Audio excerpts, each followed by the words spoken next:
the week ahead. For several weeks, we've been talking about the process of what's going on in the market. You've heard me over and over again about A, B, and C. These represent laggard buyers. They were being met with the innovative sellers. Breakdown, recovery. Breakdown, recovery. Breakdown did not recover.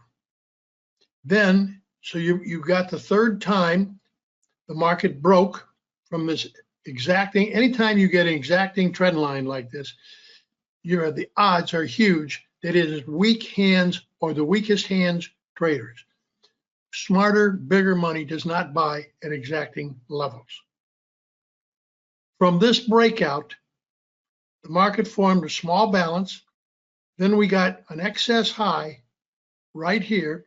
And now the market has been one time framing lower for the past 4 days. Excess high, one time framing lower for 4 days. And we got the downside breakout from the broader trading range earlier this week.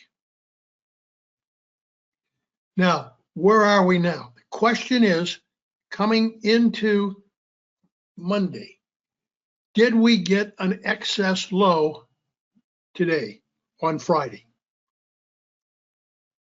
I think the odds are relatively low that it's going to hold, because it looks like excess on a daily bar chart, but there's no real excess when you look at the profiles themselves. But things can happen. You've had a very rumor-driven market. So now the question is, we come into next week, we have a potential excess low from today or from Friday.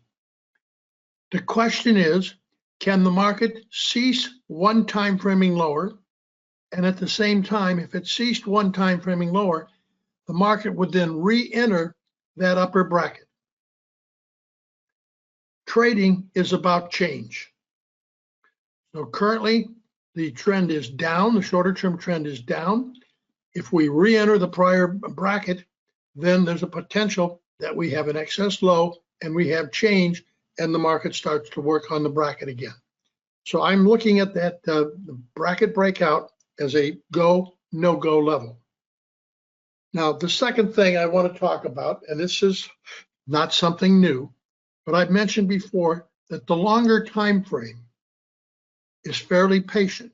They usually don't throw in the towel, or at least start to show any meaningful selling, until the market's off between, say, 7 and 10%. We are in that range where that is a potential right now. So that is a question that you should all have in front of you.